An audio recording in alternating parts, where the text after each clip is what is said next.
สบายดีพี่น้องสบายดียามแรงๆพี่น้องเลยสิ่งมาหาผมมินนี่โอ้มาเบิ่งหมูเพิ่นพี่น้องเพิ่นกำลังตากไว้อันนั้นบ่นี่ไว้ใส่อันพักใส่หญ้าแม่นมาดับอ๋อสบายดีเด้อพี่น้องสบายดีทุกคนสมองทุกบ้านพี่น้องเอ้ยพาไปเบิ่งหมูแหน่ใหญ่หาได้แหละปาดโธ่ใกล้แล้วบ่นี่ก็สิได้ปล่อยแล้วอีกเดือนหนึงมาดับขายอยู่บ่ขี้หมูนี่คือสิบ่ได้ขายอีกมื้อ นะ ไว้ใส่นะได้3 เดือนแล้วนี่3 เดือนแล้วอ๋อเดี๋ยวหมอนี่คือเละใช่ปะอ๋อเถอยน้องสำเร็จ3 เดือนแล้ว กินเซลพอแต่3 เดือนประมาณจากโลนี่ง่ายๆเลยได้เดี๋ยวก็60บ่อยู่แล้ว60ขึ้นนะยังบ่ หมูอ่อนนี่มันบ่ทันอันนั้นไปแล้วหมูนะแต่ว่าคัน หมูแก่น่ะ80เลยเนี่ยคันนั้นฮอด4เลยที่ว่ามันตันแล้วเนาะฮอด4 เดือนเลยเนื้อมันสิแม่นนะแบบผู้ใหญ่ก็ได้น้อยแล้วเราช่วงไหนสิได้เร่งอาหารมันนี่ ไม่ได้ช่วงนี้ได้เริ่มเล่นเลย เริ่มเร่งบ่นี่แล้วเนี่ยเดือนหนึงสิได้ขายนี่บ่ แม่นคือตัวละโลแล้วตัวขาดนี่ อืม ตัวละโลตัวขาด โอ้ตัวพี่น้อง ต่อมือนะ ทางหน้าลงเลยยังเนาะเฮ้ยว่าสิไปจอดรถจอดล่างก่อน แม่นตัวนี้ก็3 เดือนทางน้อยกว่าตัวนั้นบ่ล่ะนี่เออคือน้อยกว่าเนาะเมาหมูว่าคนละชุด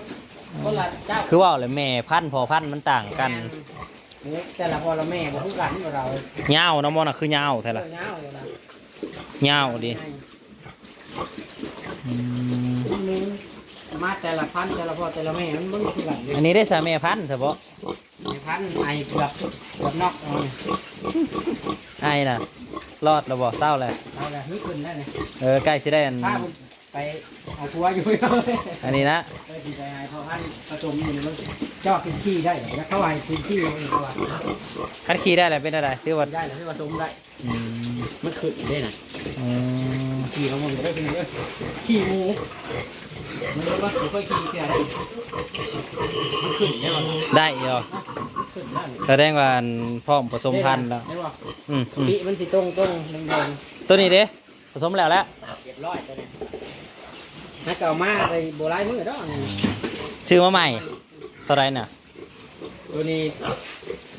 สิแพงแน่เวลาพอมันเป็นแก่แล้วมันตกอยู่12,000อะไรนี่ ปอตัวละ12,000 ซื้อมากกับ11,000แล้วบาดนี้มาให้ค่าเขาเจ้าชมเขาเจ้าเลี้ยงเกลือให้ดี อ๋อ เกือบเดือนจะได้ชมเลยนะ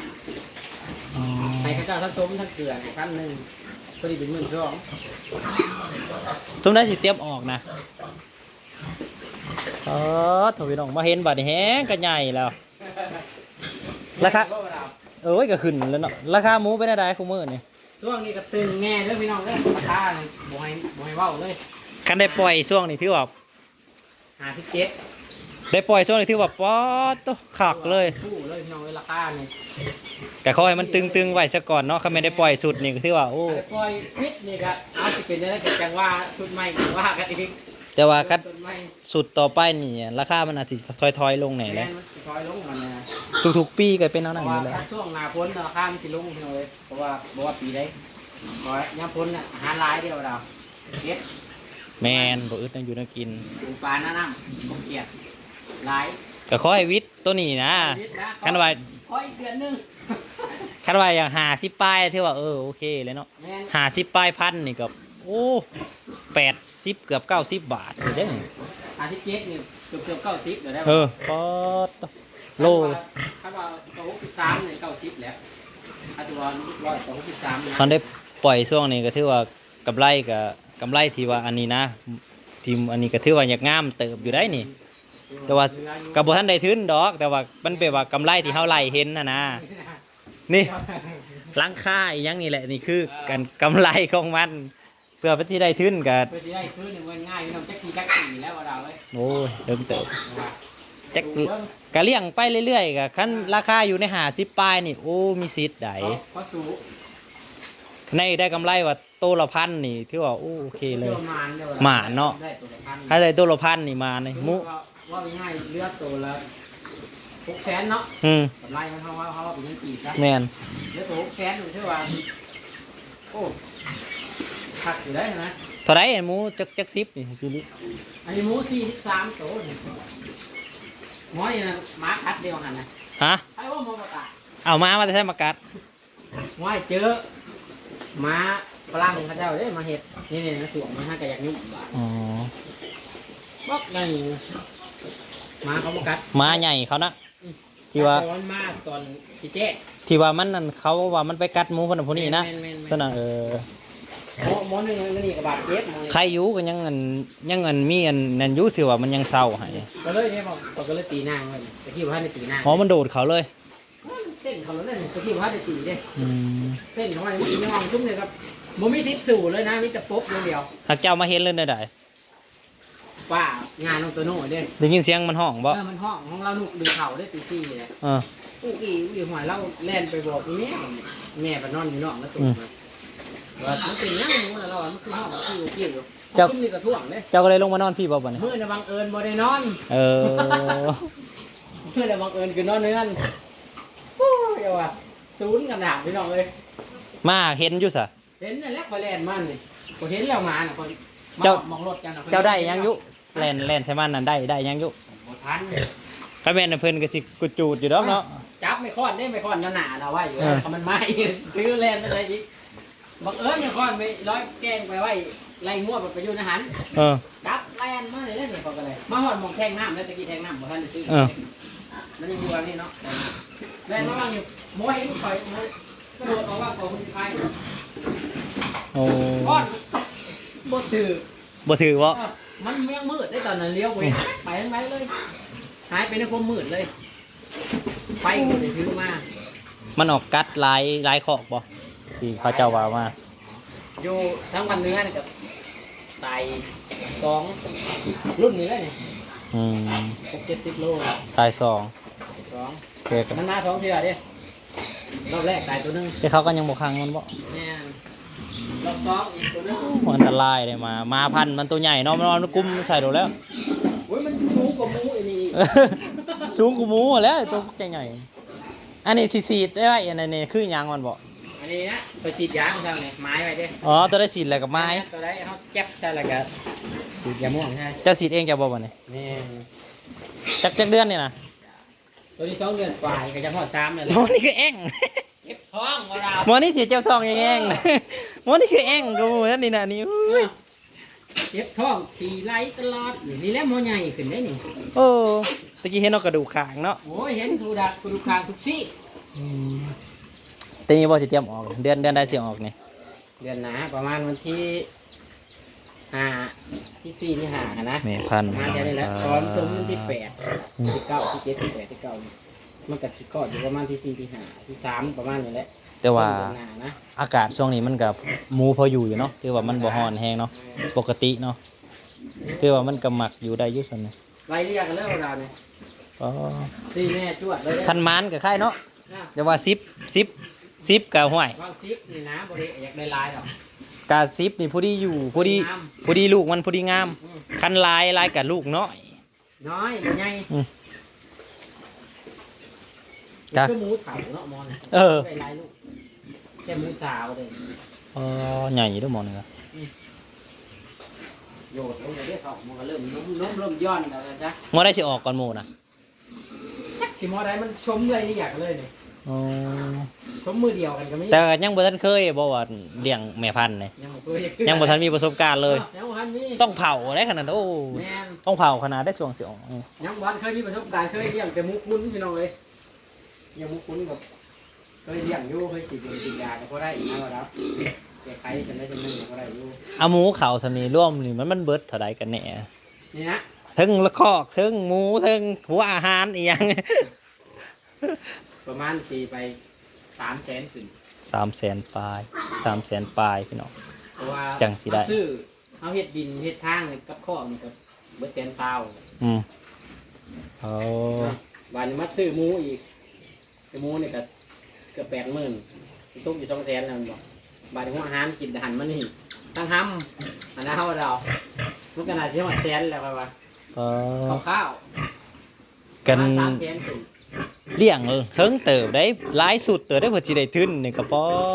เพราะว่าปีหนึงมันสิเลี้ยงได้3สุดเนาะ แม่นเขาจะว่า เขาเลี้ยงต่อรอนะเขาขายแล้วเขามันสิได้อยู่ 3สุดแต่คันเฮามีลูกหมูเฮาอันนี้มันก็สิลดขึ้นลงแหน่เนาะ แม่น ถ้าได้ลูกหมูเฮานี่นะ สมมุติว่าจากที่สมมุติว่า10ตัวเนาะ10ตัวนี่มันสิลงทุนอยู่กับซื้อลูกหมูซื้ออาหารซื้อหยังทุกอย่างประมาณ55,000ข่อยคำนวณไว้นะ แต่คันเฮาได้ลูกหมูเฮานี่ แต่ ก็ ถ้าให้ลูกหมูเฮาสมมุติว่า10ตัวเฮาก็ลบลงสมมุติตัวละ1,500 10ตัวก็15,000เลยเด้ ก็สิลดต้นทุนลงก็สิ แม่น ได้ชื่อแต่หัวอาหารเนาะ แม่น มันเป็นแนวนั้น 2,000มันก็ลงได้20,000นะ เท่าไรเดี๋ยวนี้ลูกหมูนะยัง2อยู่ยัง2,000อยู่ แม่นตึงกันนะปีนี้นะ2,000มันบ่ได้มีลูกหมูไหนบ่ได้มีขายไหน ก็รอเบิ่งว่าคันให้มันวิทย์เดือนนี้เพราะว่าถ้าวิทย์เดือนนี้ไปนี่เฮ็ดออกหลายได้บาดนี้ แม่นเฮ็ด ราคาหมูมันสิลดว่าๆรู้ได้บาดนี้ มันก็สิลงเนาะราคามันก็ เพราะว่าเฮ็ดเนี่ยอยู่แนวกินมันหลายบาดนี้คนก็บ่ค่อยซื้อ ปลาหน้าน้ำกบเขียดลูกหัวอิหยังพี่น้องเอ้ยมันก็สิอาหารตามฤดูกาลเนาะ แม่น มันก็สิลังเข้ามาบัดนี้หมอนี่เนื้อตลาดมันก็สิค่อยลดลงราคาก็ได้นะแต่หากเจ้าว่าสิบ่รูด50ตัวก็ได้ หมูนี่ใหญ่กว่าหมูรู้สึกว่า ใหญ่ นี่หมูนี่นะใหญ่กว่าหมูนี่นะนี่ หมอบ่มีคนใด ขาวเนาะ หมอบ่มีคนใดเรื่องมีลิ้นหน่อย ได้แยงไม่ต้องไปเบิ่งอันนี้ก็ได้แยงเช้าแยงแรงอันนี้แหละมัก กินบ่ง่ายสอบหนึงนี่บ่อยากกุ๊บ แต่ละเทื่อนะ อ่ะมันสิตกตัวละโลเลยเด้มันชุ่มอยู่บ่ทันฮอดเนาะ สอบหนึงมันจักโล 30 30อ่ะมันนี่สิกินบ่ทันฮอดโลเนาะ แม่นบ่เนาะชุ่มอยู่กับตัวละโลกับรอบหนึง14โลเลยเด้ เออตัวทั้งนั้นเด้ค่ะ หมอน่ะ12หมอน่ะ 12ตัว ตะกี้น่ะ13นี่หมอนี่เรามันกัดได้แน่ประมาณ สวงนะบาทว่าสวงวะน่ะ 2 บาทได้ยิงกันนะ ปอ ตัวลุ่มได้แพงไงวะหมอนี่นะ ลาย หมูกัดหางก็เลยได้แยกออกมากัดหางหมอบาทยันหมออันเป็นบาทพยักบาทผู้เช่าบาทนะก็เลยแยกออกมาที่หมอนี่มาอยู่นี่บัดเอาหมอนี่มาเอามาอยู่กันตีกันใช่เปล่า หัวอาหารไว้ใช่ป่ะนี่กูอ๋อเต็มบ่เลยนั่นเนาะทุกคอกเลยนี่ แม่งไม่วันว่างเลย มีคนว่างแล้ว เต็มครับ รอแต่ว่าคันได้ขายราคายังตึงอยู่คือว่าก็มีกำลังใจเลี้ยงต่ออยู่ ใจเรียกด้วยน้องเลยขัดตกใจเนี่ยแต่ก็นั่งกับเราไม่รู้ไง แม่นคอกนี่มันเป็นหมูแบบจักเป็นได้จากสันๆหรือนั่นมันบ่ค่อยอัน เป็นมูลัก หมูละ เล็กน้อยมันเจ็บท้องเลยว่าเรา อืม เจ็บท้องเจ็บติดต่อเนื่องบัดมูเศร้าหรือมอนบ่เศร้าบาดนี่เออ นี่หมอนี่น้อยกว่าหมูนี่ล่างแห้ง หรือว่าช่วงที่เรามาเนี่ยบุญบ้านเนาะ เออ อ่า เจ็บท้องแห้งจ่อยเพราะ เดี๋ยวหมออันตัว ใช้หมอถึงเป็นนั่นน่ะนะเป็นโรคนะ เป็นโรค เพราะเป็นโรคกันเด้ที่ว่ามันเป็นเกล็ดนะครับมาถ่ายคลิปช่วงก่อน นี่ ๆฮะ นี่ ปาดใหญ่กว่าหมูเด้อ อ้าว ใหญ่เด้อหมอนี่เด้อ ก็ชื่อเต็มมันมีเต็มนี่ บดหลาดเลยหมอน่ะ ส่วนร้ายมูทึกร้ายมือก็มีมูแม่น่ะมีสีขาวมี3ตัว อืม สีแดงก็มี2 นั่นแหละพี่น้องเลยที่การเลี้ยงหมูกันเลยตาวิทย์กับโบมากตาวิทย์กับโบมากเรียกไปเรียกมาหัวโบมากสิไปไซส์บัดนี้มันหามันอยู่คู่มือ แม่นี่เรา ได้แย่งแล้วบ่นี่ เศร้าเที่ยงแรงบ่ได้ไปใช้ กำลังใจก็คือคันราคามันยังตึงอะถือว่ากำลังใจเวลาขายหั่นแหละก็คือว่าแหล้วก็ ไปเลี้ยงไปลังเบิ่งไป ช่วงดำหน้าเนี่ยก็อย่าคิดยากในยุคช่วงนี้มันแนวกินอาหาร แม่น อาหารหลาย อาหาร แต่ว่าขั้นบรุษ50,000นี่ที่โอเคบ่ คือว่ายังไปได้อยู่พี่น้องเลย 50,000กับประมาณเท่าไหร่ 80 บาท 80 บาทเนาะโอ้80 บาทยังโอเคหัวอาหารได้สอบเท่าไหร่ก็ อาหารน่ะกันเด็กตัวนี้นั่นแหลมทอง1 5 2ตกอยู่490ถึงเงินบาทได้แต่เงินกีบมันสิตกอยู่3แสนนะครับ 300,000บ่ 3แสนไปปลายอยู่ อ๋อก็ถือว่าบ่แพงมาได้บ่หรือแนวใดหรือว่าถือกว่าแต่ก่อนบ่ เก้านั่น500เช้าผู้ใดเนาะมันลงได้ ก็คือเว้าเลยอาหารหมูก็ออกมาหลายบาดนี้เพิ่นก็อาจสิปรับราคาลงก็สิดีต่อผู้เลี้ยงหมูนั่นแหละมันก็ยังสิมีอันไหลเห็นกำไรเนี่ยอยู่แต่ว่าก็หลายปีแหละเพื่อสิได้เนาะ แต่ก็ส่วนหลายที่เขาเจ้าเลี้ยงหมูแถวเขตบ้านเฮานี่พี่น้องที่ว่าโอ้มีเงินได้เขาเจ้าเลี้ยงหลายๆปี จากสิได้ทุนคืน โอ้ยบ่ฮอดดอกบ่ฮอดคันราคาหมูยังอยู่50กว่าพันนี่นะ รอบนาก็รอรุ่นสาวนี่แหละพี่น้องเอ้ยสิได้ลูกเป็นโต ให้3ปีน่ะได้ทุนปะ3ปีปลายหรือ4ปี คันสาวให้ลูกดีกันมีกำลังใจ นี่แหละ เบิ่งแย่งอีกพี่น้องเอ้ยนะ โตสี่อันนั้นพี่น้อง หมอในจุกกระดุยชื่อหมอน่ะ เพราะนั้นเด้หมอขาวๆตัวนี้ หมอน่ะบ่จักได้ซื้อให้แต่หมอนี่มันอ้วนแล้วก็เลยซื้อให้มันจุกกระดุย ท้องใหญ่กว่าหมูเลยเนี่ยหมอนเนี่ยสิได้เป็นหมูแต่ก็มีโอกาสสิได้รกกว่าหมูอีกเพราะว่า 12โตผู้บ่จัก มันท้องมันใหญ่ เบิ่งไหมอะไรพี่น้องไปพอกันใหม่มาแหว่เล่นมาเบิ่งหมู โอ้ย สบายดีเด้อพี่น้อง